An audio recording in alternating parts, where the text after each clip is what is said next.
नमस्कार मित्रों, एक बार फिर मैं सीएम मिश्रा।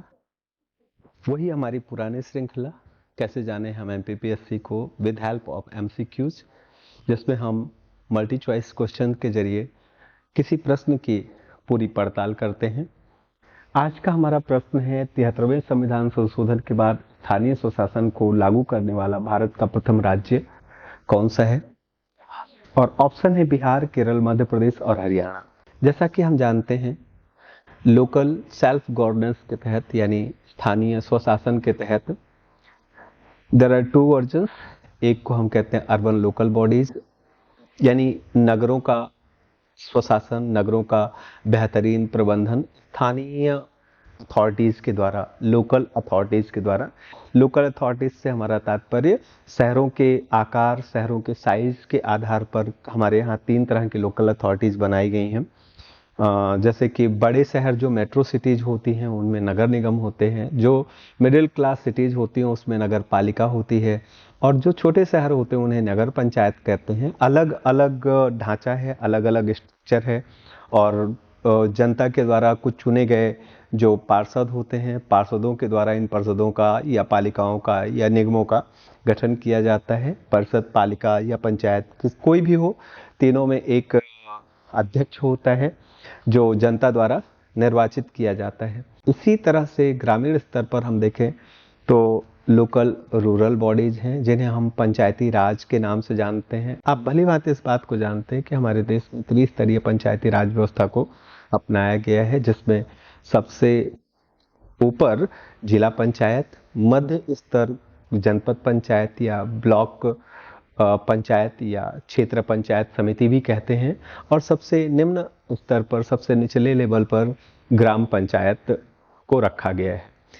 पंचायती राज व्यवस्था को 73वें संविधान संशोधन द्वारा और जो नगरीय निकायों को 74वें संविधान संशोधन द्वारा संवैधानिक दर्जा दिया गया। संवैधानिक दर्जा देने से तात्पर्य ये हो गया कि इन संस्थाओं के संबंध में कुछ प्राविधान संविधान में किए गए, जिससे कि इन संस्थाओं को संवैधानिक बल या संवैधानिक ताकत मिले। ऐसा नहीं है कि इससे पहले ये संस्थाएं नहीं थी, इससे पहले भी ये संस्थाएं कार्य कर रही थी, लेकिन ये राज्यों की इच्छा पर निर्भर हुआ करती थी। राज्यों की मनमानी के कारण इनको पर्याप्त शक्तियां प्राप्त नहीं थी, इनके चुनाव पर्याप्त समय पर नहीं हुआ करते थे।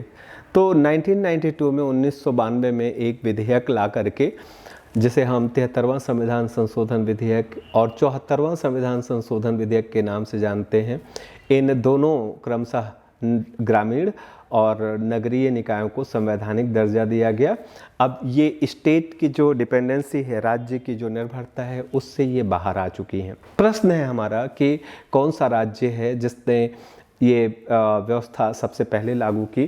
तो इस संदर्भ में मैं बताना चाहूँगा कि 73वां संविधान संशोधन 20 अप्रैल 1993 में संसद द्वारा पारित किया गया था। 24 अप्रैल 1993 से ये संविधान संशोधन लागू हुआ और इसके माध्यम से पंचायती राज व्यवस्था को संवैधानिक दर्जा दिया गया।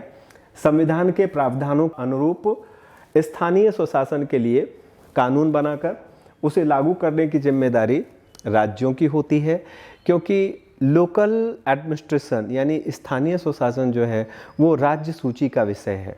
संसद ने तो संविधान संशोधन ला करके, एक संविधान संशोधन विधेयक ला करके इन संस्थाओं को संवैधानिक दर्जा दे दिया, लेकिन उनसे संबंधित जो प्राविधान अब लागू करने हैं, जो प्रोविजंस लागू करने हैं, वो लागू करने की जिम्मेदारी स्टेट्स की है, क्योंकि लोकल एडमिनिस्ट्रेशन स्टेट लिस्ट का सब्जेक्ट है 7th शेड्यूल में। तो स्थानीय स्वशासन के संवैधानिक ढांचे को लागू करने के लिए मध्य प्रदेश की विधानसभा ने 24 जनवरी 1994 को, 24 जनवरी 1994, डेट याद रखना आप, 24 जनवरी 1994 मीन्स कैसे याद रखोगे, 26 जनवरी से 2 दिन पहले 24 जनवरी 1994 को मध्य प्रदेश पंचायती राज एवं ग्राम स्वराज अधिनियम पारित किया। मध्य प्रदेश पंचायती राज एवं ग्राम स्वराज अधिनियम पारित किया और इसे 25 जनवरी से लागू कर दिया गया। इस प्रकार मध्य प्रदेश स्थानीय स्वशासन के संवैधानिक ढांचे को लागू करने वाला भारत का पहला राज्य बना। उम्मीद है ये बातें आपको समझ में आई होंगी और इसी के साथ अब ये सेशन को हम यहीं एंड करते हैं नए क्वेश्चंस के साथ। और उनके नए इंटरप्रिटेशन के साथ एक बार फिर हम कल आपकी सेवा में हाजिर होंगे। तब तक के लिए धन्यवाद। जय हिंद, जय भारत।